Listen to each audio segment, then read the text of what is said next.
All right, welcome everyone to Frank Analysis. I'm your host, Franco. I'm happy to give you guys a great panel discussion tonight featuring Zach and Gavin from the fantastic YouTube channel and Rockvin channel, The Vanguard. Zach and Gavin, thank you guys so much for being here. Since this is your first time on the show, why don't you guys go ahead and introduce yourselves and what it is you guys do over at The Vanguard? Yeah, Gavin, do you want to take that first, and then I'll jump on? Yeah, absolutely. I'm Gavin. Obviously, I'm the co-host of the Vanguard alongside Zach. We comment on basically anything that's going on in the leftist political news sphere. We like to comment on other commentators, as well as just what's going on in the news. But yeah, we're basically just a YouTube channel. Like you said, we're also on Rockfin. We're currently putting together our Sprinter van. We're repairing it to make it, roadworthy essentially, so we can go out there on the streets with our camera. And essentially make some more documentary style content. You know, we don't want to just be commentating. We also want to be out on the streets and roadworthy, really contributing so we can go out there conversation other than just literal conversation. So I guess that's kind of the short, pitch about the Vanguard. Obviously, it's called the Vanguard because of the van element, which is kind of a play on words. And we originally wanted to do it, back when Bernie Sanders was still running for president, but then the pandemic hit. And, that campaign ended, and we just live in such a different world now than we did then in so many ways. So obviously the project has changed a lot. Zach and I have, our politics has evolved a lot. Our conception of what we want to do has changed, but it's been, a journey for sure. Yeah, and just to kind of piggyback onto that, Gavin and I we never even really imagined ourselves as being commentators or podcasters or anything like that. We kind of had the prevailing sentiment of like, who the fuck wants to listen to us banter? Let's do something like making mini documentaries, which, as Gavin kind of alluded to, we had this idea to do like a Burning Rubber kind of like video series where we were hoping that Bernie would win the primary, and then we could follow him on the road and kind of like, document the reaction that people were having and that sort of thing. And obviously that didn't happen. And, the Joe Biden situation did. And so we kind of pivoted. And at one point, Gavin was like, yo, we should interview fucking Howie Hawkins, the Green Party candidate, put it on YouTube. And we started doing a lot of fucking interviews. We'd been doing blog posts for a really long time that people hadn't really been checking out at all, or at least not nearly in the numbers that people check out our videos in.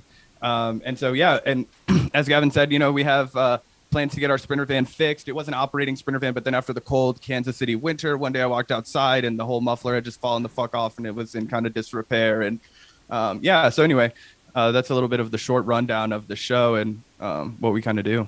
That's awesome. Yeah, I'm on the same boat where I never thought I would have been a commentator. Like I was studying biology. I thought I was going to be a biologist, which I'm still in that field, but I'm also doing this, and I would love to do this full time, but I never saw myself doing this. It's crazy. I would listen to independent media like here and there, but like having my own channel, like if you were to tell me this like in 2019, I would have been like, you're crazy. But I think you guys started around the same time as me, right? Around 2020, and so it sounds like you guys had a lot of plans to like make some trips with the van, but then I guess the pandemic happened, so you couldn't have done it. Yeah, I think we started the podcast in May of 2020, so we're coming up on our 1 year podcast anniversary. So yeah, our podversary. Ooh, awesome. Yeah, I was around April. Yeah, but yeah, around the same time. So we're like really neck and neck. We both had that that COVID, like, fuck it, let's chat. So were you guys always interested in politics, or is it something that you guys picked up later on? Gavin and I actually, believe it or not, our one of the founding moments of our friendship was in the 5th grade when we were in elementary school together in 2008, talking about the Biden-McCain presidency at lunch together.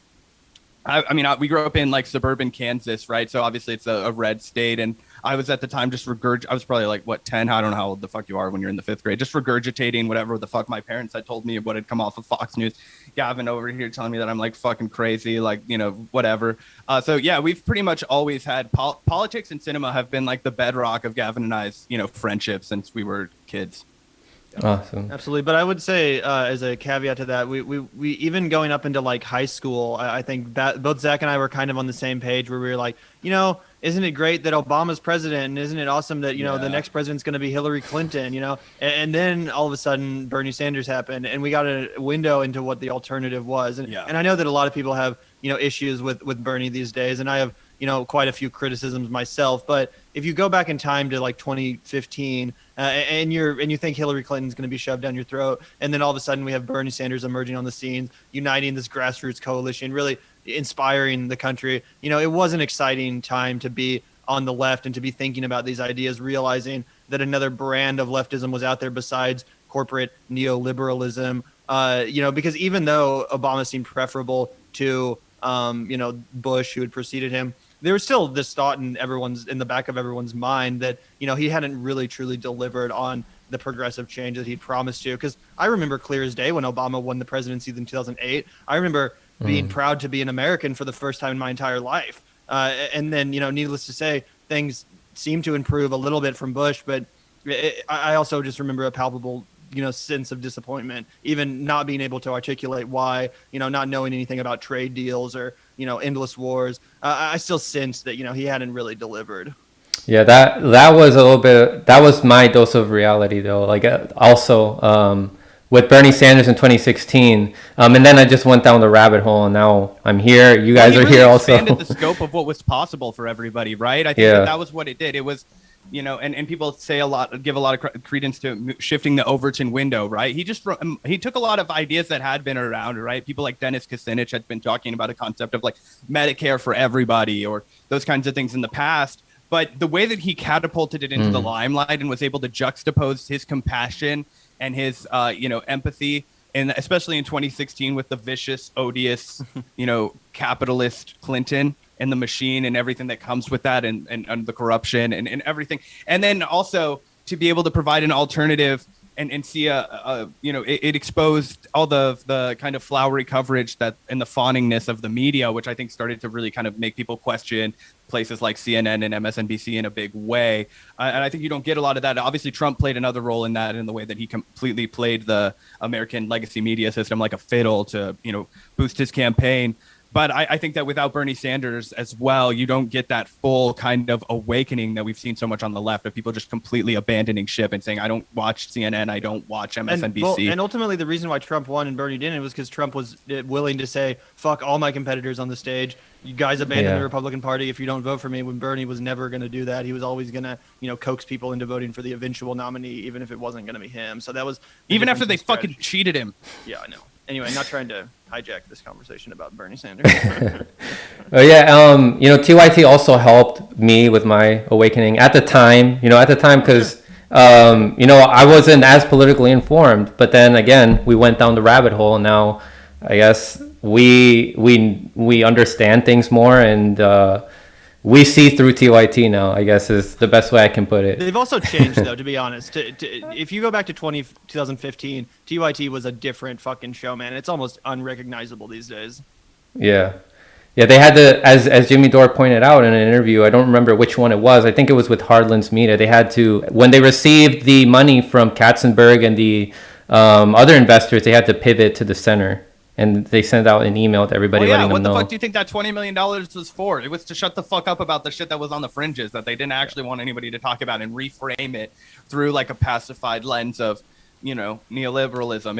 It was making itself okay because you were going to stay within certain borders. They were essentially giving them money to not go too far to the left, to keep them within their boundaries. That's how the whole system works, right? Mm-hmm.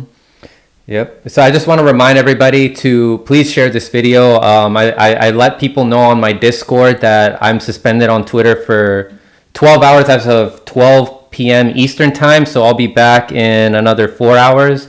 So please, if you could share this video, let everybody know that we are live right now and the Vanguard are the guests. So you can tag me and tag the Vanguard as well.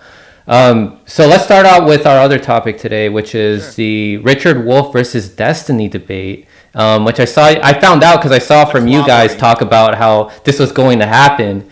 And I watched it and like my impression of it was that it seemed like Destiny seemed like a high school student that failed an exam and is mad at his teacher for failing it, when really he just didn't study the material. And Dr. Wolff is telling him, hey, you did not study the concepts that I taught you in class. But I don't know, what impression did you guys get from that debate? Well, yeah, I think that sums it up pretty well. I also think that it just showed that, he was extremely petulant, right? And I think it's so obvious that he had to employ all of those kind of like artillery debate tactics where he pre-wrote out like a script of points that he was going to not engage with whatever Richard Wolff actually had to say, and then completely keep tearing down this straw man caricature of of socialism. Yeah, and to me, it just seemed like after the first 10 minutes or so of the debate, it really devolved into this kind of like semantic argument where over and over and over again, Destiny would try to like do gotchas or try to pin down Professor Wolff and say well, define socialism or like define capitalism. And then he would do it. He would give it like a sophisticated, like answer that wasn't just like a soundbite worth of fucking talking. And then Destiny, who apparently couldn't, pay attention for that long, was like, well, you just told me 3 minutes worth of stuff. I just wanted like an easy, simple answer. So therefore you're being amorphous and, you're not answering the question essentially. And Wolff was like, what the fuck are you talking about? Like, I'm literally lecturing you here about this subject, which you clearly are out of your depth on, by the way. Oh, dude, he's clearly out of his element. And that's why he had to keep going back to semantic, stylistic bullshit instead of actually honing in on the merits of the ideas, talking about, the idea of socialism versus the structure of capitalism as it currently exists. And what's funny was that Richard Wolff wasn't even, from what I could tell, he was not arguing for the abolition of capitalism in all essence. Or abolition of markets, rather. Sure. Yeah, he was saying that, right now we live in a society where there's like 80% capitalism and 20% socialism. Wouldn't it be nice if there was like 80% socialism, 20% capitalism, something like that? And Destiny's like, well, that's still capitalism. He's like, no, you're reducing the capitalism and introducing more socialism. You don't have to completely move to a post-capitalist society to introduce robust socialist policies. It seemed to me like he purposely did not want to understand what socialism actually is, and it's not his first time debating a socialist or a communist. Destiny has debated Caleb Maupin before, and Caleb Maupin destroyed him by bringing up historical facts about how socialism has worked in other countries, in Cuba, in the USSR, in China. Like, he brought up historical facts, and Destiny would be like, oh, you're only bringing up how the life expectancy went up. It was like, the life expectancy, how is that something minimal? The life expectancy going up is not something minimal. What are you talking about, Destiny? And then when he has nothing to argue against, he tries to distract the conversation by talking about definitions. And then Dr. Wolff gives him 3 definitions of socialism. But it's hard to define concepts like this. So he gave him 3 different definitions, and he's like, this is still the nuances of this is still debated to this day among the socialist community. And he just didn't want to accept it. It's just going in one year and out the other year. Literally. I just loved the alpha dad energy from Richard Wolff, man. He was hungry like the wolf, dude. Like he always is. He was not taking any shit. It was like you said, the high school student and teacher dynamic is so relevant because it's just kind of like that one kind of doofus that is in history class, pointing out all of the wrong things that you should be pointing out in your high school history class, and talking like the guy that wants to argue and be like I swear to God, this was a real assignment that my little brother got, but they had to argue whether or not there was a genocide of the indigenous people when Columbus came to America, right? And so there's I'm kind of losing myself in my point a little bit, but it's just the idea is that he just fucking hammered him every single time. He would just turn into a douchebag that was being the class clowny kind of I gotcha, bro. He'd be like, are you trying to define this shit for me? I'm here to talk to you.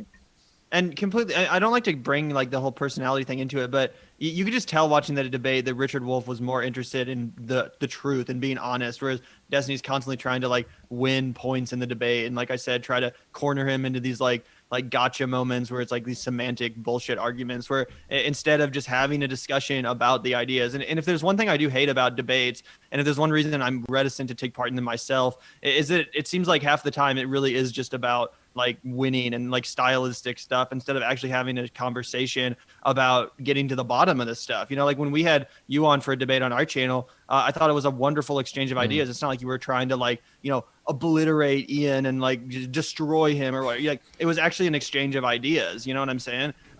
Destiny just comes off like a little fucking twerp that's interested in scoring points or something instead of toning the libs, bro. Or something. Yeah, I don't really. I just don't like his energy. He comes off as a douchebag to me. I'm not gonna lie.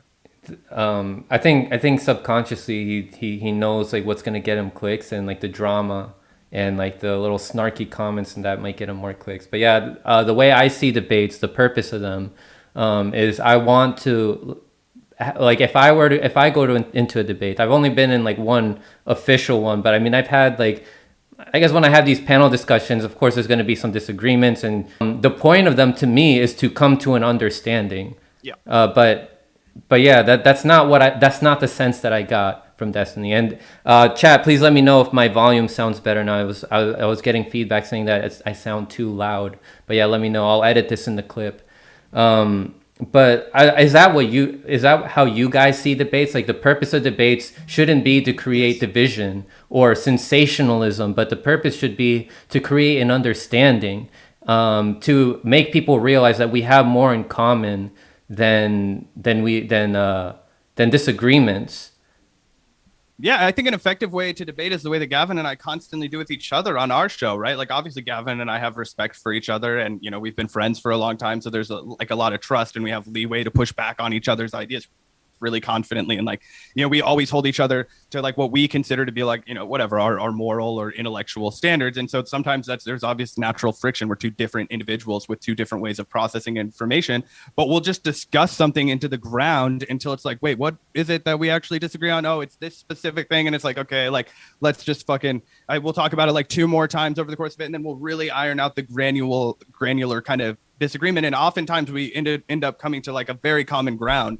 So take, for example, we argued a lot on our show about UBI, and now we've kind of come to a point where I feel like we're on a much similar page than we were in the past. And you know what I mean?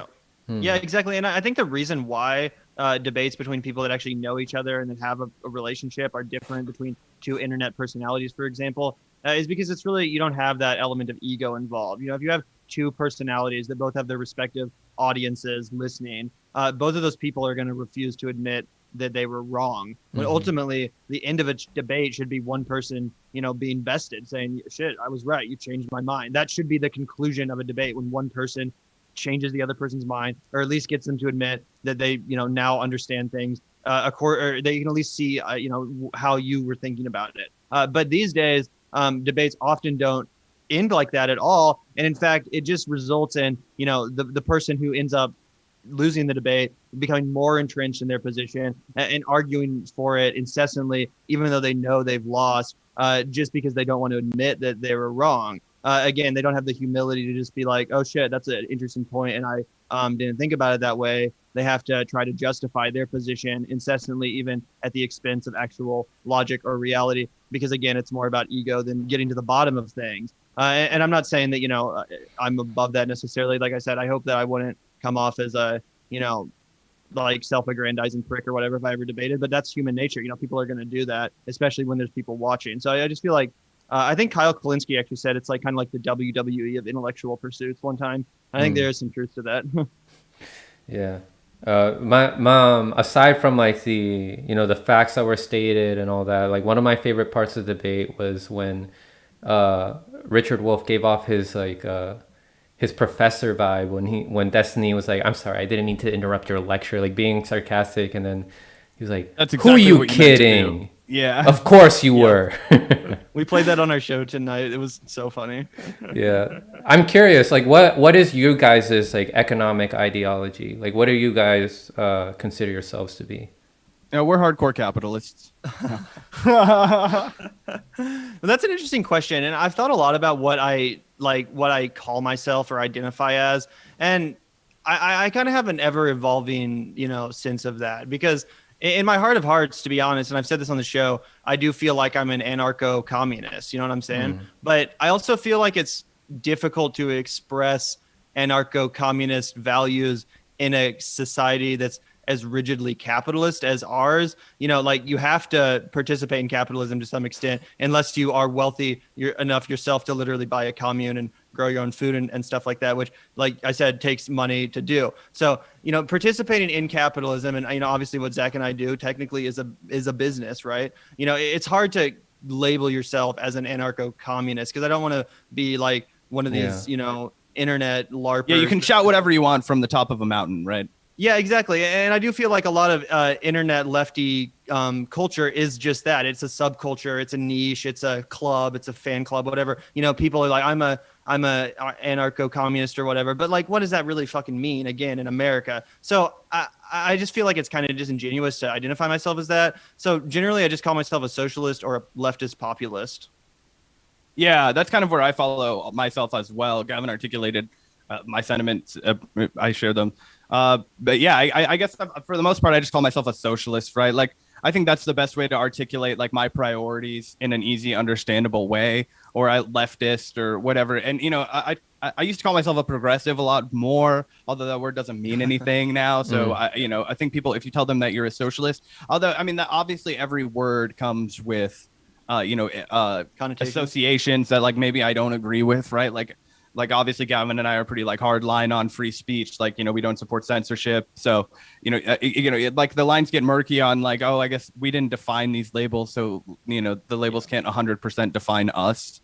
Yeah. And also with like I said, I feel like ultimately I am an anarcho-capitalist, but again, I feel like socialism is an anarcho-communist. An anarcho-communist, you know what I'm saying? But I do feel like socialism is the necessary step between capitalism and communism. So again, I don't just want to call myself a communist when that's really has no basis in our current reality. Do you know what I'm saying, Franco? And people also it's like the end goal. That's what communism you're talking about.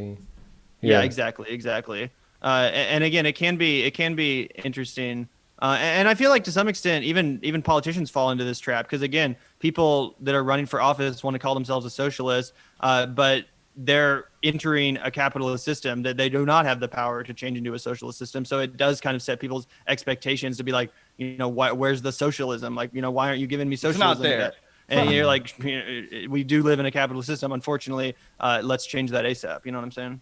Yeah, I've also abandoned the label progressive because you know it's been overused by people who, you know, I don't consider progressive from the idea that I thought it was. No. Yeah, Joe Biden, Nancy Pelosi calls herself a progressive.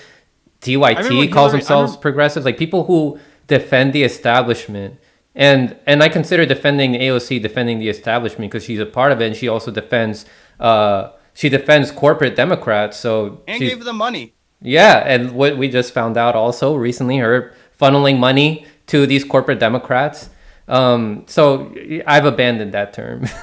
Yeah. Sure. I remember when Hillary Clinton said that she was the more progressive candidate in 2016. Oh God. Yeah. And then also she was the outsider because she's a woman.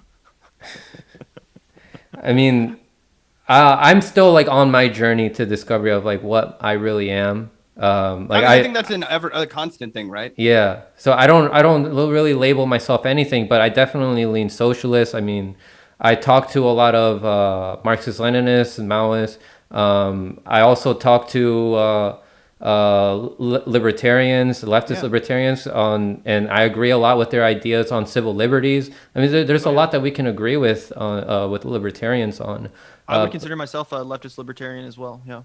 Yeah. So I said it on your show also, like when I appeared for the debate, I more so consider myself like a post-partisan leftist who leans socialist. Yeah. Mm-hmm. I think that's a fair way to summarize your politics and articulate it though in an effective way, which I think is the best case scenario for when we define ourselves, you know, kind of to piggyback on what Gavin was saying about like just calling yourself whatever and not necessarily being able to live those tactics. It's like Vosh calls himself an anarcho, people who are not actually fighting for things like anarcho-syndicalism. You know what I mean? Mm-hmm. Yeah. Oh shit, I'm getting some bad feedback over at Rockfin. Oh, well, I'll fix it later. But yeah, 100%, guys. Do you guys feel like labels have been like dividing people recently? Like people get too distracted with it, and then I guess it could be an issue. I don't know. I don't pay attention to too much of that kind of stuff. So maybe Gavin, you're better to answer that. I was just gonna say that I feel like it's only something that people like me that are like obsessively into this kind of shit even care about. Like most people don't even, I mean, obviously if you say communism to some rando, they're gonna have connotations, but like I don't really think most people are as hung up on the labels as some people in this space are, because it does get pretty like anal where you're like, Jesus Christ, like chill out, like okay, you know what I'm saying? Yeah, one thing I really like about you guys and your channel is that you guys said that you'd be happy to talk to anybody, and that should be the whole purpose of independent media is to try to unite with everybody, and try to find common ground with people, because that's how we're going to help each other grow, right? As opposed to arguing with people, punching down or punching left, or we all share a common enemy, right? So yeah, exactly. What the heck is the point of arguing so much and taking so much to heart ideological differences when we don't even have a government that represents us right now? We should really be focused on uniting. Yeah, I think that's true. And I think that, obviously, Gavin, you're going to have disagreements with people you're talking to if you talk to everybody. But I think that opening the door for dialogue and being willing to engage is the thing that has to be there, right? Is that you have to be willing to articulate your position, and you have to be able to do so effectively if you ever want to expand your coalition, right? We're talking about coalition building. How are you going to do that if you're only in an echo chamber, right? Like, you can never grow that way. You might stay pure in your minds, right? But it's kind of like, okay, like, and also I think to echo another point, it's like, there's a fine line between like disagreeing with somebody and then like having them on your show to be an asshole. You know what I mean? And I feel like that's a balance that you have to find as a content creator, right? Because you don't want to create a space where you're just being a fucking dickhead to somebody that took the time to come on your program. But it's also like, if we have massive disagreements, like, we have to air them. And actually, Franco, I think that's something that your show has done just so excellently well. Like, you've done that expertly a couple times on your program, especially when you had on Matt Skidmore, the Yang Ganger guy. I thought you just had such a impressively restrained and respectful conversation, but you were still, had tough questions. It was still, there's some tension in the interview, some disagreements, different viewpoints being expressed. But it's not like the point was to embarrass anybody. You know what I mean? Oh yeah, no. Yeah, I mean, I have my disagreements with Yang. I have and Yang supporters, but I'm not gonna hate them for that. I'm gonna at the same time, I'm gonna be honest about those disagreements. 100%. Yang's stances on foreign policy, his support for the war in Syria, his support for Israel, I'm gonna voice that. And if you support Yang, you better be prepared to defend that.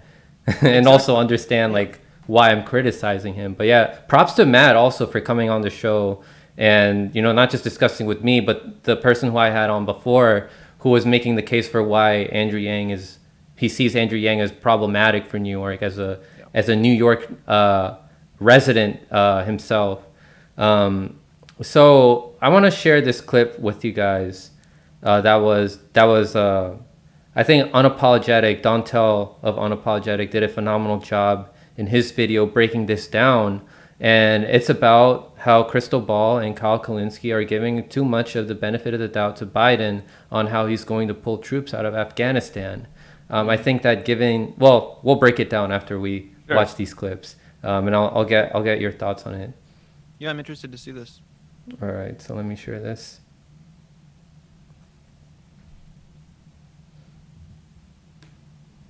Let me know if you guys can hear it also.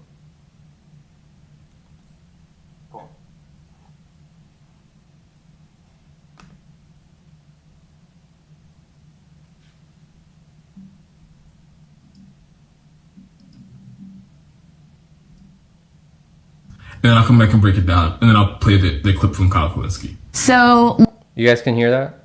Yeah, I can hear it. Okay. Look, I don't think anyone is more wary or cautious around this belief that this will actually happen than us. We're clearly looking for all the signs of where's the out? Where could this go on the rails? Where could he change the decision? I have to tell you, every word that he said yesterday, every bit of the reporting that has come out has been extraordinarily positive and extremely encouraging. Yeah. Obviously, we're going to keep our eye on it.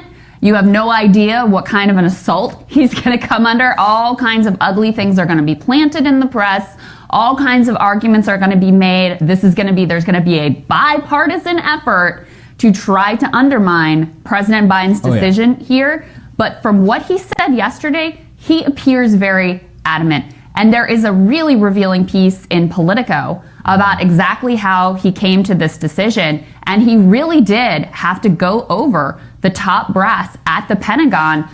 They actually have a quote here that basically says, look, Anthony Blinken is really running the show. He's Secretary of State. He's the one who really made the decision. So it's a return to civilians actually having control and actually being the ones who lead the charge, make the decision, and move forward with it. Again, we are going to keep our eye on this to make sure that they don't waver now that they have taken this bold stance. But everything he said yesterday was spot on. Will that hold? Will they stay strong where they are today? Who knows? They are going to take so much incoming, and there is so much money slushing around this town. Politicians getting campaign donations. Jean Shaheen was out there. We talked about it yesterday, blasting the decision. Guess what? Of course, you look into her campaign finance reports. Anna Kasparin actually pulled this up. Tons of defense contractor money. No surprise. You got people who this is critical to their bottom line. You got people who this is critical to their power, to their career interests, and they will do everything to make sure this does not actually come to pass. But so far, I just have to say, kudos to Joe Biden for showing some spine yesterday and making an incredibly compelling case to exit. All right. So now I'm going to play what Kyle said. Also, do you know if that was before or after it was like the reports about how there may be some like corporate or private, mercenaries essentially that are going to stick around? This was I believe this was a little bit before, and I think know it was Kyle like the did run day a correction. Huh? Oh, I know Kyle made a second video, but we can listen to the first one first. Okay, yeah. I think I heard him like. Well, yeah, we'll get into it. Yeah. Afghanistan. He says, no, it wasn't. It was absolutely clear. We went for two reasons: get rid of bin Laden and end the safe haven. Bin Laden's been dead, so he's correct. We were told that was the reason. We gotta get bin Laden. Bin Laden attacked us. We gotta get him and destroy the safe haven for Al Qaeda. Guess what? Bin Laden's been dead for a long time, and there is no more safe haven for Al Qaeda. According to our own intelligence agencies, there's less than 100 Al Qaeda operatives left in Afghanistan, and those are old numbers. Those numbers are 5 or 10 years old. So he's correct. And again, this is something that you hear on Secular Talk all the time. I actually don't think Biden or one of his staffers is watching Secular Talk or any of the other lefty YouTube shows, but I do think that this shows there was actual thought about what we're doing there. Why are we there? Why are we there this long? What's the point? What's the definition of victory? Which gets to the next thing. So he said in his speech on this, quote, no one wants to say that we should be in Afghanistan forever, but they insist now is not the right moment to leave. So when will it be the right moment to leave? 1 more year? 2 more years? 10 more years? 10, 20, 30 billion dollars more? This is Joe Biden saying this.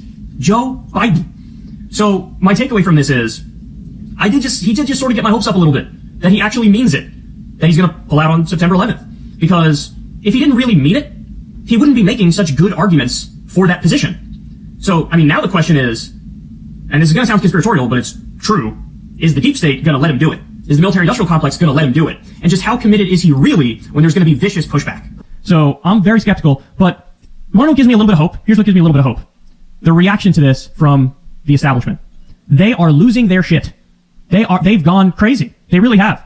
And it's not just Republicans, and it is Republicans, but not just Republicans.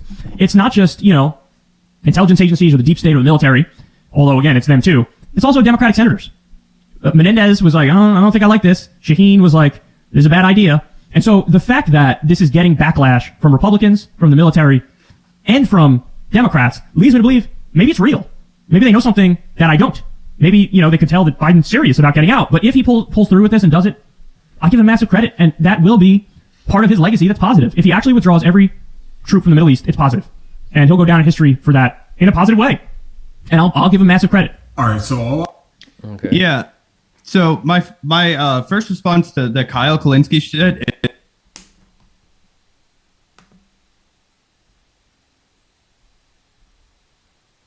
thing looks good.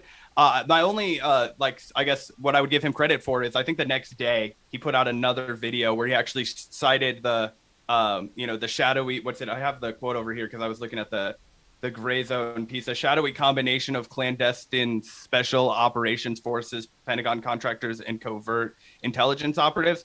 So what I think is the murky water here is the fact that I think actually what will happen most likely is that Joe Biden will remove the 2,500 troops that are in Afghanistan, and they're just going to replace them with private military contractors that we've already seen. There's 7, private military contractors for every one service person in Afghanistan. So I think that it is correct to say that, Joe Biden likely will go ahead and make a withdrawal, a full withdrawal, which is removing those 2,500 troops. But I just think that that doesn't mean anything because 18,000 some odd fucking contractors are already there. I don't know much about Crystal's follow-up take on that, other than the fact that, I don't know. I don't follow the Hill that much. Do you have a response to that, Gavin? Yeah, I would just say that it seems like the 500th time this has happened where a news story will break that's like, Biden's going to do this thing that sounds really good. I think the same thing happened with the federal private prison contracts, a couple other instances. And then like a day or two later, the follow-ups come out where it's like, oh, it's actually really not as, awesome as it sounded. So I guess if anything, I do think there's a responsibility of commentators to add that caveat that, the media is obviously their first headline is going to be the one that's intended to manufacture the consent. And then everything else is going to trickle out in the coming days to, hopefully people aren't going to see that. So, I guess if people are criticizing Crystal or Kyle for just immediately coming out there and being excited about this, I guess it would have been fair to say, they could have, doubled down on the caveat and been like, well, we're going to have to see if this actually happens and all that shit. But I mean, for the most part, I do understand the urge to just be like, we got to give credit where credit is due. So we want to, give credit. But if they haven't issued a follow up since the Gray Zone report came out, then I certainly think they should. Yeah, I think that we have now 40 plus years of a track record for Biden, and we know that he serves the ruling class, the weapons manufacturing companies, the oil industry, to know that this is just lip service. We have to wait for the action to happen. It's like the campaign promises that people give, especially Obama and Biden, where they say that, well, we're going to have all these, we'll finally implement a pump fake withdrawal of his own when he was president. Yeah. Like they say that we're going to get like $15 minimum wage, or when Obama said that we're going to have universal health care, or at least the public option, and then it's not delivered. Excuses happen. So I think that we should expect that by now, that if he says we're going to pull troops out by September 11th, the 20th anniversary, that's enough time for Biden and his administration to come up excuses for why we should stay there. Especially if he's filled his administration with people who profit off of war, like Lloyd Austin, Antony Blinken. I'm forgetting the head of the CIA. No, I heed your point, and I definitely agree with you. I think the takeaway that Gavin and I had after that reporting broke is that we'll believe it when we see it, right? Yeah. I just think that the other part of that I'm thinking about when I see the fact that they're withdrawing those 2,500 people is that the military industrial complex doesn't give a shit if the people who are doing their occupation are private contractors or if they're actual military individuals. They prefer it to be private. Exactly, because then people forget about it. Then the media thinks that we're gone. So I think that's why I'm inclined to believe that Biden actually is trying to shore this up to make people go to sleep about it so that he can celebrate this as a victory of his presidency. He got us out of Afghanistan. So I think the responsibility of the commentators, like we've mentioned, including ourselves, is to continuously be like, we're not out of Afghanistan. We are privately occupying another country with capitalism, and we need to be beating that drum. And so I think the responsibility comes like, of course, you should be like skeptical of everything that the New York Times reports on our foreign policy. Like that's just day one. Fucking, I'm a leftist and I wasn't born yesterday. But certainly, if you are going to give the benefit of the doubt to the president, then you need to make sure that you're doing very quick follow up that asserts that, hey guys, people have pointed out this very obvious loophole, kind of like when it was reported that Biden was going to stop the sales of arms to Saudi Arabia as they continue to perpetuate what's been described as a genocide in Yemen, the Saudi-Yemen war. And then it actually, after some digging, everybody was like, wait, he didn't say that he was going to stop selling arms to them. He said he was going to stop selling offensive arms. And it doesn't take a fucking genius to know there's not a difference between an AK-47 or a fucking missile that you use to defend yourself and a missile that you use to offensively fucking attack somebody. So that's just horseshit media spin, right? So I think we obviously have to be aware of those things and staying ahead of that curve so that we don't constantly have egg on our face. And I think it's just important that we do not allow there to be a normalization of the privatization of defense. I mean, not that defense, quote unquote, should be normalized to any extent. Yeah, exactly. But to whatever extent that it does exist, it certainly should not be in the hands of an unaccountable private corporation. That's insane. And the fact that there's not more anger or more pointing out of that like fact, it blows my mind. It's always been something that I thought was, unimaginably just crazy that goes on, but it does. Do you think that these takes give the audience members of Kyle and the Rising too much false hope? I mean, it's hard to say that they're directly at fault for giving people false hope. I think that the entire media machine constantly gives people false hope, and I think that those people are human, obviously. But yeah, I mean, I think at the end of the day, like, again, we do have responsibility as people who are in the press for not falling for this shit. So it's hard to say. I think we're all, I mean, it's hard for me to critique them on this because I think at fucking times that I've failed at this too. I think it's only human to kind of try and look for something positive in a sea of fucking shit and be like, is something good actually happening? We'll see. Isn't like the worst thing that you could do, in my opinion, as long as you follow up with, no, guys, sorry, that was some horseshit. That was fucked up. Like, I think that you maybe should try and stay away from that, but I also don't think it's like the most problematic thing that our commentators are doing. I also think part of it is that there's definitely this accusation thrown around at people like that occupy the space that like, oh, all you do is attack fucking Democrats or whatever. So I feel like certain commentators, they want to take an instance like this to almost like prove how fair they are, and they're like, see, we'll give credit, like we're not opposed to giving credit when they do good things, like if you do something good, we'll celebrate you, it doesn't matter who you are, that kind of a thing.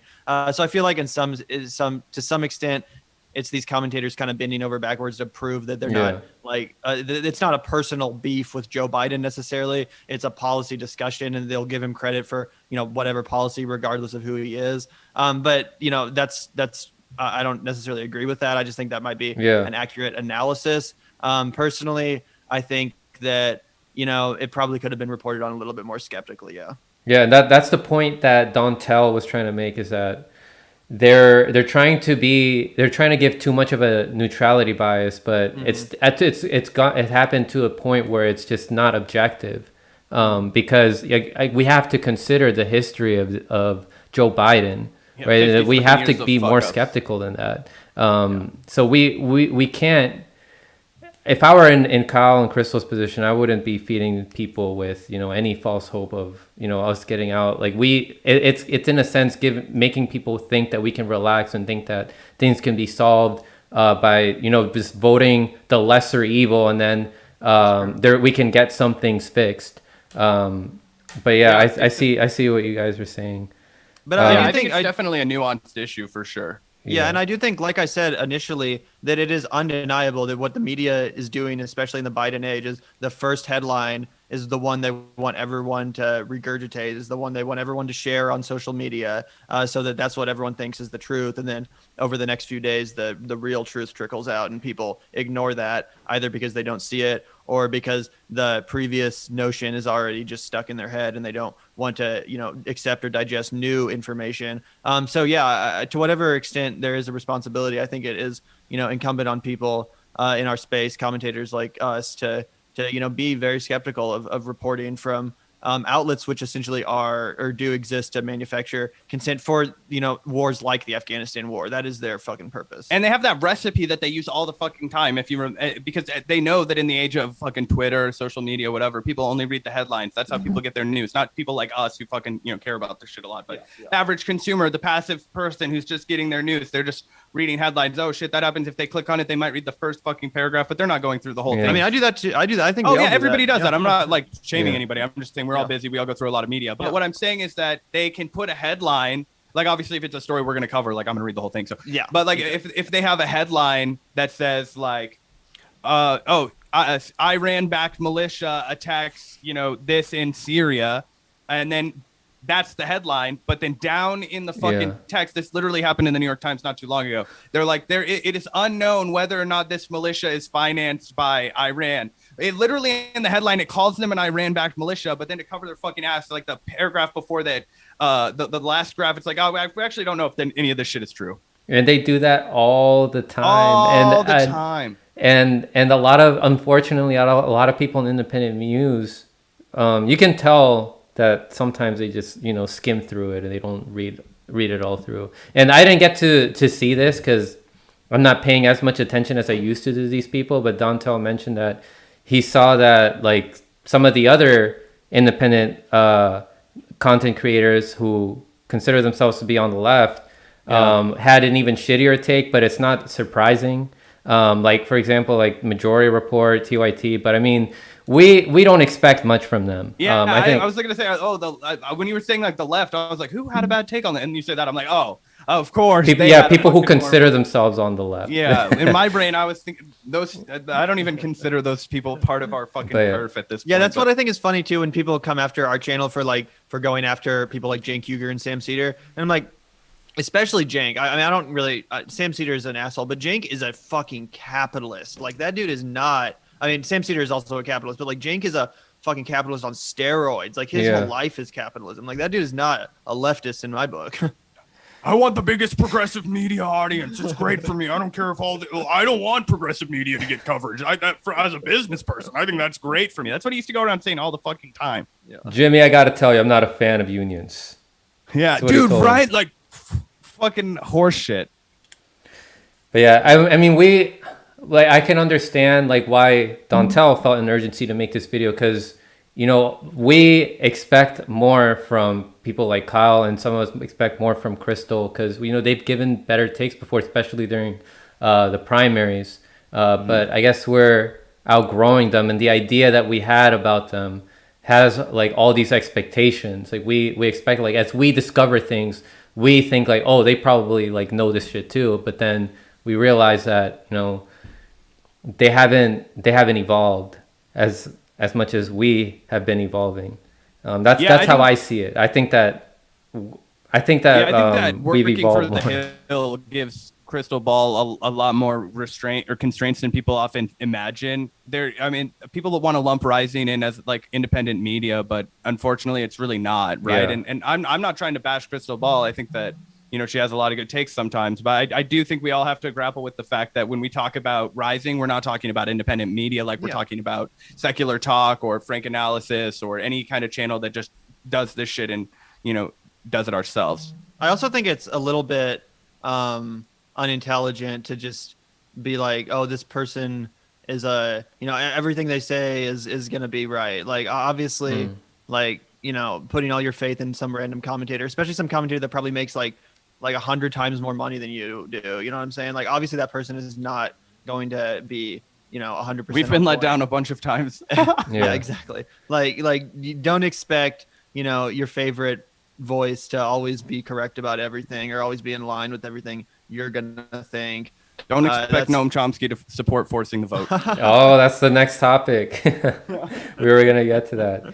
But yeah, I mean, that's just how it is. And I tell people, you know, diversify. Sometimes there's going to be people that are spot on when it comes to certain topics, like when it comes to civil liberties, but they may not be so good on like economic theory.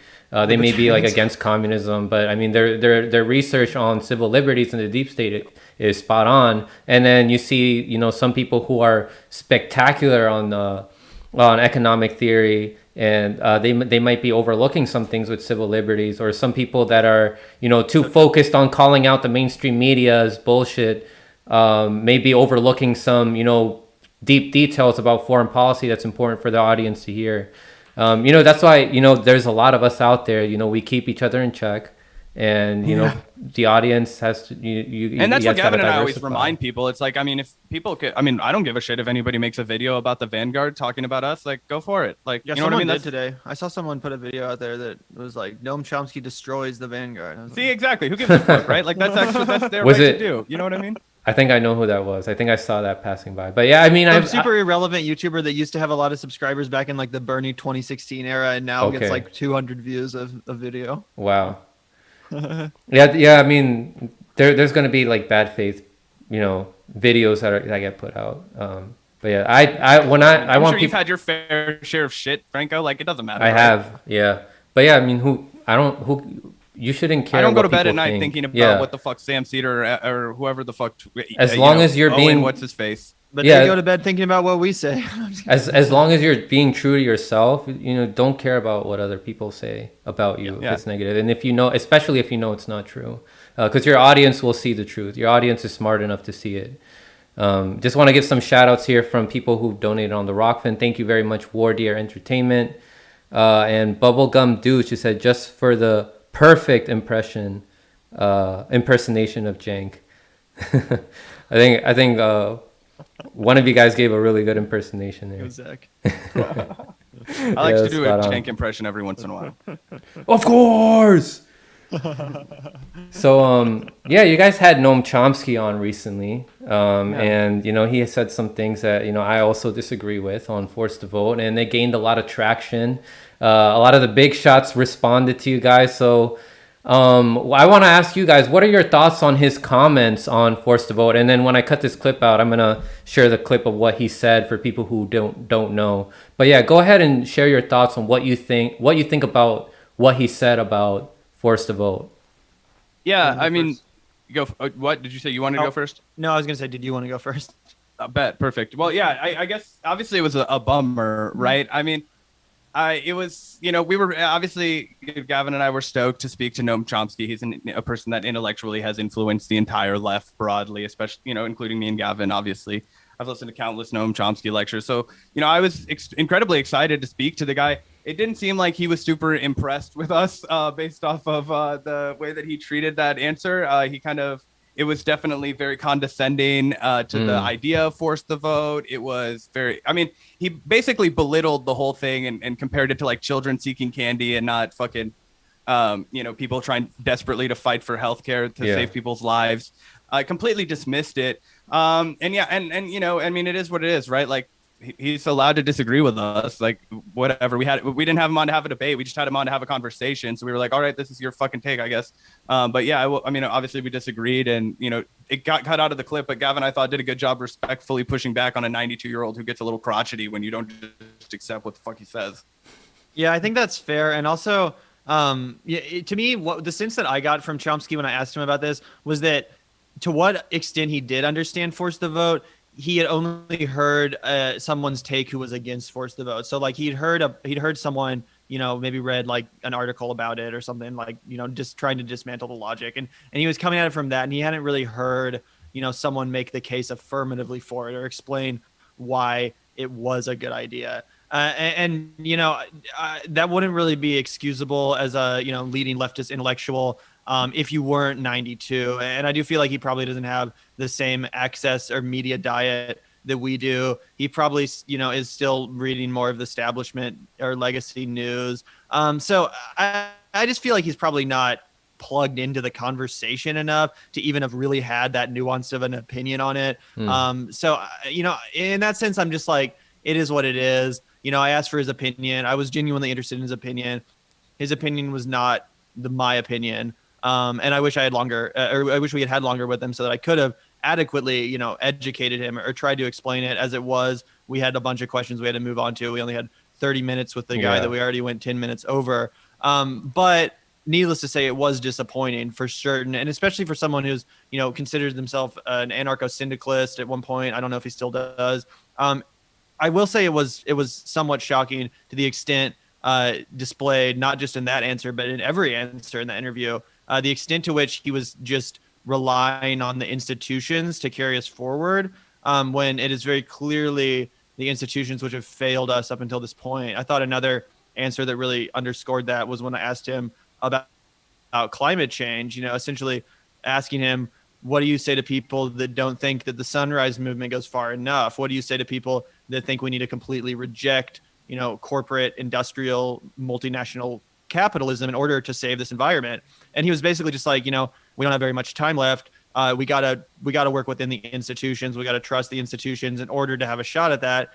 To which my response, internally at least, was, what do you mean? The lack of time is why we can't trust the institutions. The lack of time, is why we have to treat this as an issue that is literally existential, not an issue that can be dealt with through institutional, channels. Same with Medicare. Obviously, I mean, it's a crisis for thousands and thousands of people in this country that don't have insurance. Obviously, not everyone has Noam Chomsky's healthcare plan, and if he didn't have a healthcare plan as good as he had, he probably wouldn't still be alive to this day. We know it's just like policing. Piecemeal reform is unacceptable at this point, at this level, at this that we've reached. Same with healthcare, same with the environment. We've reached a tipping point, right? We should have reached it long fucking ago. But the fact of the matter is that we're here, And like Evan said, it was very jarring to hear somebody who spent their entire career criticizing institutions, but like basically belittling us because we were challenging institutions. We asked him about Substack, and I was like, do you think this is a good way to pierce the narrative bubble, get through the manufacturing of consent, everybody operating as an independent journalist that's only, beholden to their readers? And he basically dismissed it by saying the fact that like no real reporting gets done on Substack, only commentary, which again, we didn't really have time to fillet it out with the guy. We just kind of had to accept his answers on a lot of shit because we were extremely rushed, and every time he gives an answer, it's like fucking 10 minutes. But literally, and I tried to give examples of people like Matt Taibbi and Glenn Greenwald who do original reporting, but he was talking, he would give me the like straw man of like, oh, well, they don't have fucking people on the ground in Beirut. They don't have people on the ground in, some wherever in Syria when shit's happening. And, he was like, and that's just like me too. So we're all relying on the same system. So therefore Substack doesn't change anything. It just felt like a little bit of a straw man and very dismissive. So it kind of summed up our whole conversation with the guy, to be honest. I wasn't like thrilled about it the more I think about it. Great takes from both of you guys. And I agree with you guys. Those Noam Chomsky interviews are pretty much just, since he gives those long answers and he gives a limited amount of time, it's really just like so you can ask, listen, and then just break down afterward. And that's what people did. People gave their takes about why they think he's wrong. Obviously, the Sam Cedar side of the left are going to give their takes on why he's right and be like, yeah, see, Chomsky agrees with us, so we're right because Chomsky's God, like his word is gospel. Get out of here. And also the other bad faith thing that came from that, and I mean, it doesn't really bother me. Of course, they're going to fucking try and make us look bad. But neither of Gavin and I, like, were out being like, Noam Chomsky's a fucking shill. Noam Chomsky's not serious. We were both very respectful of the guy. You guys were very his respectful. Contribution to the left is immense. Like, we have to give him the, respect that he deserves. He's 92 years old. Like, he's not at the sharpest that he's been in his fucking life. Okay. We disagreed with the guy on it. It doesn't mean like we hated it. And so it was irritating to see people like Emma Vigilant or whatever, however her last name, be like Noam Shill Chomsky, as if we were trying to like smear Noam Chomsky on our podcast when we were, as Gavin pointed out, like nothing but like extremely polite and courteous to the guy, with the exception of the fact that we did take 15 more minutes of his time than we asked for. To be frank, he's out of touch. It felt a little bit like that. Yeah, the guy thinks that we needed to vote for Joe Biden, like an imperialist, as opposed to taking more public action and informing people about how this like we can't keep getting stuck in this cycle of having to choose between the lesser of two imperialists. And he just doesn't feel the urgency. Like, right, we can't rely on these institutions that are oppressing us to save us. We're running out of time with not just climate change, but the doomsday clock is getting closer and closer to midnight, and we might reach nuclear catastrophe soon. And we just don't have time to keep voting for like the next AOCs or the next squad members, only for them to sell out. Nina Turner's out here telling us that she's going to disappoint us and expect to see her disappointing us. It's time now more than ever for us to realize that our energy should be focused a lot more on public organizing than we've ever done before. Yeah. And can I interject real quick to add to that point, which is that if you believe, like Noam Chomsky does, and he said in that interview, that the Republican Party is a radical, insurgent faction of extremist, authoritarian fascists, which I agree with. If you believe that, then voting fucking Democrat to stop it is not a good solution. You know why? Because every fucking 8 years that ends up giving the Republicans power again. Every fucking 8 years, the fucking pendulum swings back and forth almost without fail. So as long as we're in a two-party system, could be 4 this time around, depending on how it goes. And sometimes 4, exactly. So as long as we have a system in which that pendulum is going to swing back and forth, sorry, but 1 step forward, 2 step backwards, motherfucker. That's how it's going to be for the rest of fucking time on issues like the environment or whatever issues that you think the Democrats are better than the Republicans are, which they are better on some issues, not all issues. But, climate change is one where it's like, yeah, obviously, the Republican Party is just completely, except for some of them. Like, yeah, but you're driving off a cliff at a slower speed. Like, it doesn't matter. Yeah. It's like, I don't care if I drive off a cliff at 60 or 55. You know what I mean? And especially if they're not actually offering anything that's a serious, tangible, palpable alternative, because with the PR of the Republican Party, they're just going to convince everyone that yada, yada, yada, and that they're just as good. So the Democrats need to, institute serious social reforms. They actually need to stop and mitigate climate change instead of just tinkering around the edges and handing power back off to the GOP every 4 to 8 years, ensuring the hastening of our fucking destruction, essentially. And it's by design. Like, both parties are controlled opposition. It's by design for things to get worse with one party. It doesn't matter if it's the Democrats or the Republicans. Like, we get into more wars. The corporations get more powerful, and then they fund more politicians. Our election integrity system is shit. So it makes it more and more impossible to work within the system to overthrow these people that are oppressing us. So I mean, it's the Harlem Globetrotters and the Washington Nationals, right? It's essentially fake opposition. Yeah. So I want to hear from, like, what is your guys' take for how we can get out of this system? Out of the electoral system, or two-party system, or a complete electoral system? Like, what do you mean, capitalism? Yeah, first of all, getting rid of, the duopoly, and then, capitalism. Well, first of all, I mean, God, there's so many ways to think about that, because you could take the approach of, well, we're going to need a lot more shows like Frank Analysis and the Vanguard so that everyone gets more educated and, comes around to these ideas. That's what one way to approach that question is. The other approach, I guess, would be to convince, without doing shows, just to convince people to vote outside of the duopoly, educate people as to the reasons why a duopoly, which is really a monopoly, how it hinders progress and how it, keeps empowering corporate multinational corporations and all that stuff, and how, voting for the lesser of two evils isn't going to stop anything. But it really is just a matter of convincing people, because the media is so propagandistic, and it really does, enforce those notions in such a, strict manner that we have to provide some sort of an alternative message. Yeah, I think that if I was going to say, obviously there's no snap your fingers solution, get the fuck out of this. Mm-hmm. And so we need to take as much of our energy and put it on the ground as possible. And so I think that one of the things we've been discussing on the show a lot is how we can kind of learn from the past and kind of improve upon it. And I think that one of the ways that what we're gonna have to do to escape the duopoly is just, start meeting people and making a difference in their lives and showing them that there's an alternative. So one of the examples that, I keep coming back to is the Black Panther Party. They were giving kids breakfast, right? And that not only did that open the door for people, they were taking care of their community. They were earning trust. Breaking bread with people is something, providing people with nourishment. It gains trust. It builds solidarity. It builds community. It did obviously have even legislative effects, even though the Black Panther Party was targeted and slanderized. And obviously there was the assassination. COINTELPRO, we're familiar with Fred Hampton's story. And because of that, even in spite of all of that, I should say, they still were able to get, breakfast included in public school meals because they made such a difference in the community.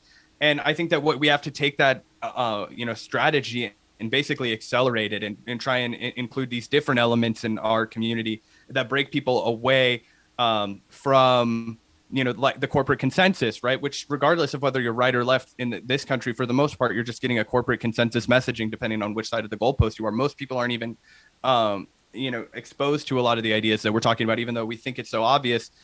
There's still, Gavin and I are based out of Kansas City. There's still a lot of people that can be reached. There's still a lot of people that can have their eyes open. And when you open up the door with something like, hey, if your kid's hungry and we're in the middle of a fucking economic devastation where people's kids are fucking hungry and you can feed them, then you can start talking to them about how fucked up it is that we have to do this to feed them and that we're going to take care of everybody and that this is how you build the community and you connect people. Because the other thing that we have to reckon with, and I'm sorry I'm giving a long-winded answer, is the fact that as soon as we do start to effectively organize, as soon as we do start to meaningfully make a difference in people's lives, things like Twitter, things like iMessage, things like WhatsApp, things like all of these things, they're going to get shut down. Okay, so we're not going to be able to communicate without any of these things as soon as we become a serious threat. So it's so important, especially now as people are starting to get vaccinated, at least in America, where we can start to, responsibly engage on a community-based level and an in-person level, that we take advantage of that, because the more effective we are, the less technology is going to be able to help us, because the oligarchs own the technology. And even if we design an app and even if we, troubleshoot all of it, they'll just take us off the hosting. That's why these monopolies are a huge issue. But yeah, I think that's how you start to unravel it. You have to meet people, in the streets where they are. you have to provide a meaningful difference, feed their kid, and then that's when the ball starts getting rolling. Because you can shout at people, you can knock down their door, but the fact of the matter is we still have so many more people to reach, and I think that this is the best way to get started on that. Yeah, spreading the information is such an essential part of this. Taking down the duopoly, uniting with people. I mean, this is how we reach people. This is how we got to where we are here, having this show, is because we all received information, right? Whether it was TYT as a gateway, I mean, it was a gateway for a lot of people. It led to people to go down a rabbit hole and find channels like ours eventually. And then we have our online communities. We have people that interact in the chats. We have people that interact in our Discords and on Twitter. And what happens when you form these online communities? They form strong relationships. People are sharing information. They become more informed. And also they develop relationships in which they are motivated to meet on the ground. And then we get more movements forming. We get more protests happening nationwide. We just had a nationwide event for Assange. Oh, it was international actually, because it happened in England as well. The protest for Assange. And then like in January, we had the Force to Vote protest. And then in that afternoon, we had the Assange protest. So people going to multiple protests. The protest that the Convo Couch and Slow News Day and Action for Assange are organizing is a coalescence of the Fuck Censorship movement and the Assange movement. Eventually, what will we get? Eventually, we'll get a general strike, and we'll meet people that, some people who can still consider themselves capitalists, but they're still sick of the system that we have, the government that doesn't represent us. They meet communists and socialists on the ground. They realize, oh, we have more in common than we thought. We start to share ideas of how we can opt out of the system. There's people like Derek Brose, who works for the Conscious Resistance Network and the Last American Vagabond, who has his Freedom Cells network where people can meet online and they find people who live near each other, and they share ideas of how they can opt out of the system. They teach each other permaculture. They teach each other, other skills. But also, I'm seeing people forming, little groups of learning from history, learning from the Black Panthers, how they organize their communities. But now these powers, the predator class, is seeing that we're organizing online and how that's translating to on the ground. And so they're shutting people down. And that's why we're seeing so much censorship now. And that's why it's so counterproductive when people advocate for censorship, because they're going to come after the people that threaten them, right? And we're the ones that threaten them. The people on the left, the people that are sick of the system right now. The people that are uniting and organizing and radicalizing other people. So when they deplatform right wingers that are cheerleading capitalism, what they're doing is just obfuscating and saying, oh, we're just balancing it out, right? When we take off all the, like when they ban like Chapo Trap House from Reddit or whatever the fuck happened back in the day, and all kinds of obviously they fucking demonetized your channel, Franco. All kinds of shit that they do whenever there's and that's a wide range of leftist opinions. Yeah, we need to be outraged, who it is. Like when they get demonetized, right? We gotta be outraged, because they're gonna come after you next. Yeah. Yep. What do you guys think? Fun stuff. Yeah, I mean, obviously we're aware of the fact that at any day they could fucking pull the plug on our monetization. I mean, that's the way that it is. I think that every fucking content creator operates with that knowledge that it's just like, well, one day we might not make any more fucking money from YouTube. Yep. And it obviously, even if it's not like, Zach and I run a pretty freewheeling show. We like to get worked up and profane and all that stuff. So it may not appear that we're in any sense censoring ourselves, but I think there certainly is a subconscious level of censorship that occurs, whether it's when we're on the mic or whether I'm making a thumbnail or titling a video. I'm thinking about, how I'm going to title this. So not just, can I get paid, but I want people to see the video. I want people to have access to the content and what Zach and I are talking about. And with sometimes, they not only demonetize, but they depromote it in the algorithm. So I'm thinking, how do I get this message to as many people as possible? But then sometimes you have to take out the word, military before budget. Yeah. So then, you know what I'm saying? Stuff like that. So it's like, is that diluting the message, or are more people seeing it as a result? I don't know. It's tricky. Yeah, I have to be clever with the title sometimes. I don't know if you guys have noticed, like with the way I spell military, or the way I spell like Facebook or censorship. Yeah. I use silencing instead of demonetize you for censorship. saying Facebook? I just want to be demonetize you careful for because I saying know Facebook? Facebook, is really powerful right now. Yeah. In what they're doing, censoring. They don't want people to see like their origins and how they participate in keeping tabs on us. We got to be careful with that. Spread the information to people, and also realize, like I tell my audience this: be patient with other people who are not at the same place as you in your journey to political awakening. Unless you were there taking once. a shit ton of money to tell other people that they should not get to where you are politically. Right. Oh, but that's God. such a great point, Franco. Like I was saying, I've always been a leftist my entire life, but I swear to God, up until Bernie Sanders ran for president and I actually understood what socialism meant, for years and years, I went my life thinking that people that identified as communists or that identified as socialists, I thought they were edgelords. I thought that they were just people that I was like, what are you talking about, bro? Like, be serious. We live in a capitalist country. We're not going to fucking make it communist. Shut up. Like, actually get serious. But I didn't actually understand what they were talking about. That was just me and my very closed-minded sense of reality that admittedly was very shaped by mainstream media. But we have to reckon with the fact that that is the mindset that most people are approaching these things from. So we do have to, we can't just throw around terms without explaining them, without educating people in common sense, simple terms that actually express how these concepts would improve their lives, and contrast them with, the current horrors being wrought by capitalism, not just here, but in the developing global South as well, which is something that's not, which is so easy to just not think about as people from a first world country. So, I think there's so much as far as communication and optics and trying to, bring people into the fold without, appearing as just a weird subcult of people that feel like they're above everyone else that happens to, exist in a capitalist society or whatever. Yeah.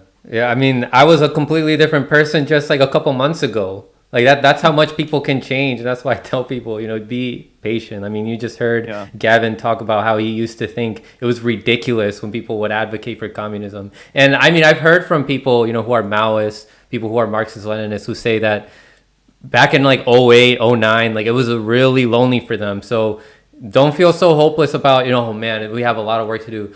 Just a couple years ago, it was a lot like the world was a lot different. It was a lot lonelier for people who saw through the duopoly. That's actually a question I have for you, Franco, because I know that you and a lot of people in the space are feeling very post-electoral. I think you even use those exact words to describe your philosophy. And the only reason why I do still hang on to electoral politics as a something that's worth hanging on to is exactly what you just said.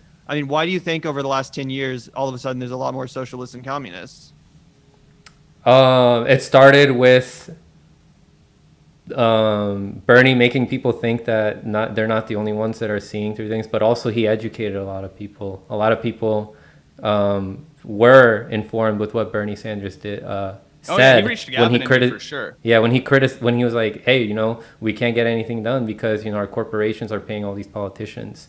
That sinks in. You're like, oh shit, this is why we never pass anything fucking beneficial. And even though it was all for, it wasn't all for naught. Even though it was all for naught in the sense that they fucked him over anyway, look at how many more people care. Look at how many people know. Look at how many more people are, making independent media like Zach and I and you. Like, and again, I'm not trying to like defend Bernie, who I agree defends the establishment, and Joe Biden way too much, but I do think there's something to be said for, and not just Biden. Let's give credit, the fucking squad members too, despite how they've acted recently. It was their elections that inspired a shit ton of people. To get involved in leftism. They are playing sort of that gateway role, where people like the idea of changing the system.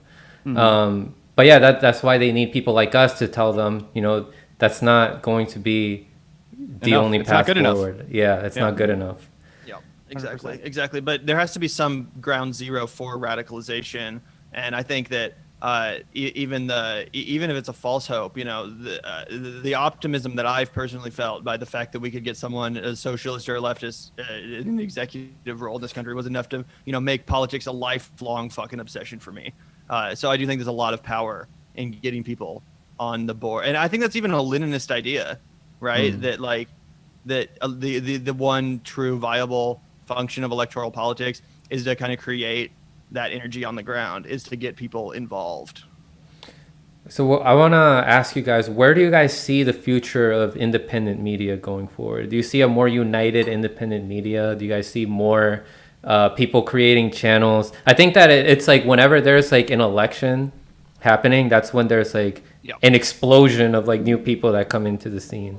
I think the rise of backpack media is only going to continue to go up because there's no avenue to enter this space unless you do it by yourself. I was going to have an opposite take, unfortunately. Oh, that's interesting. Because of the fact that I think that big tech has unfortunately successfully exerted its censorious tendencies. I think it's genuinely scared a lot of people out of the space. I mean, I know for years, after listening to bread tubers and progressive independent media creators talk about how the algorithm fucked them, it really truly discouraged me from ever wanting to break into the scene, just because I thought be impossible. And it's taken a lot of work, and a lot of people probably don't want to put in that work. And there's no doubt that the algorithm does suppress content. I'm not saying that it's like they haven't suppressed our content. They have. We'd probably be, twice as big as we were if there hadn't have been that. But I do think that people constantly talking about media or the censorship has genuinely dissuaded a lot of people from pursuing this as a career path. Exactly the intention of the big tech company to censor in the first place. It scares people out of going to join the Substack model. So I guess that was more of what I was thinking when you asked your question, Franco, was like the leaving the traditional media outlets to kind of. But people that don't already have the clout to do that. Yeah, that's true. Saying. That's true. Yeah. Like if you're just a rando, you can't start a Substack because you're not going to get healthcare for your family or whatever. Like most people are trying to raise their kids and like all that kind of shit. Like we're not of that ilk, but yeah. The system by design tries to make it almost impossible for us to make a living off of being an informer. It does make it impossible. Yeah, all of us have like our side jobs and stuff, but I think that one way to overcome it is by having a more united independent media, and I think that we are seeing people uniting and helping smaller channels out. The collaboration really helps. Like I asked one day, like to my YouTube audience, I made a poll. I was like, how did you hear about Frank Analysis, or how did you find out about me? I was like, and then I put on as an option, it was like Twitter, through like I forgot what else, like the YouTube algorithm, and another thing was like I saw you on another show, and then I was like comment, and then people were like, saw you on the Combo Couch, saw you on Harlan's Media, and there are even people that are like, I saw you on the Vanguard. So I think that's one way we can overcome it, and also telling people about how there's all other outlets where they can find us, like on Rockfin or Odyssey or BitChute or wherever, because if YouTube pulls a plug on us, people need to know where else they can find us. So we really got to spread the word about these alternatives. Like we said before, it's an ever-present threat. Yeah.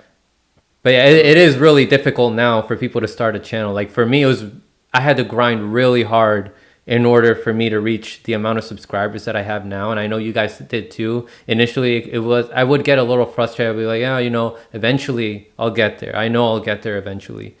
I'm sure you guys feel the same way also. Like initially you guys must have felt frustrated. Oh, dude, we used to be stoked when our videos got 100 views. Me too. Man. We used to be stoked. We were like, hey, people watch this. Like, you know what I mean? It always takes like that one video to get like, I don't know, like 10,000 or like 20,000 views, and then like your channel explodes, and then it's like the lottery almost. But yeah, I think the key, like to anybody who wants to start a channel. And it's funny that. What's up? Hello? You guys frozen? Oh, there we go. It looks like it sounded like you cut out for a second. But yeah, what's the key to anybody that's trying to start a channel? Oh yeah, I was gonna say consistency. Just keep pushing out videos. Like it's more valuable than like every talent or knowledge. Like keep pushing out videos, and try to have a schedule where you can like inform yourself. Like just the more you keep doing it, the more you understand how the process is for making content and how to push it out and how it can reach more people. It's a discovery process, like after you make a channel. like I've noticed you guys are also really consistent, like with when you guys push out videos, like you guys, and you guys know which topics to push out too. That'll get you guys like a lot of clicks and stuff. That's a game, right? Yeah. Like we used to Gavin and I put out blog posts at first. We put out interviews with congressional people checked out. And then one day we were like, why don't we just talk about the news? I wonder if people like that. I wonder if people like it when we talk shit about Twitter, kind of like we do to ourselves all day, you know? Yeah, exactly. But anyway. And also, I will say I've been I've been consuming just so much indie media for a while that, you know, part of, I've also just picked up on what, you know, people want to watch, what kind of things people like. So, you know, it's definitely been a process of studying and applying some of that to our own content here at the Vanguard. But it's definitely an interesting game. And yeah, I think that the grind is definitely the biggest part of it. You have to just be willing to talk to the void for like 6 months before anyone starts to actually give a shit. Mm-hmm. Yeah, for sure. All right, guys. You guys want to give any final messages for people out there and let people know where they can find you? Yeah, so we're the fucking Vanguard. You can check us out on YouTube. If you search the Vanguard, we show up now, so holla at that shit. You can hit the subscribe button, get notified by all of our videos. As Franco pointed out, we like to hustle, so we're at this shit basically every day. If we're not going live, you'll find a clip that we did the day before, breaking up some of our most interesting content or whatever the fuck we thought you guys would be into. Yeah, and we're also doing a book club right now where you can, at the end of our live streams, we're checking out books. Right now we're doing Matt Taibbi's Hate Inc., so that's just a little bit of a plug for the show. Yeah, absolutely. And obviously just hit up our Rockfin as well. Obviously we're on Rockfin and YouTube. Technically we're on Twitch, but I don't really care. Oh, if you thought all of our opinions were bullshit, you could pay $10, come on a live stream and talk shit to us, and we'll fucking have an exchange of ideas. So if maybe you were like, fuck these guys, why did Franco have these clowns on? I want to fucking give them a piece of my mind. $10 in the Patreon jar. That's gas money for us. We don't give a shit. Let's go. We'll talk. Awesome. Yeah, Zach and Gavin, thank you guys very much for having on. It was a pleasure having you guys on. And I look forward to, growing with you guys as independent content creators. But yeah, everybody, thank you guys so much for watching. And don't forget to stay informed.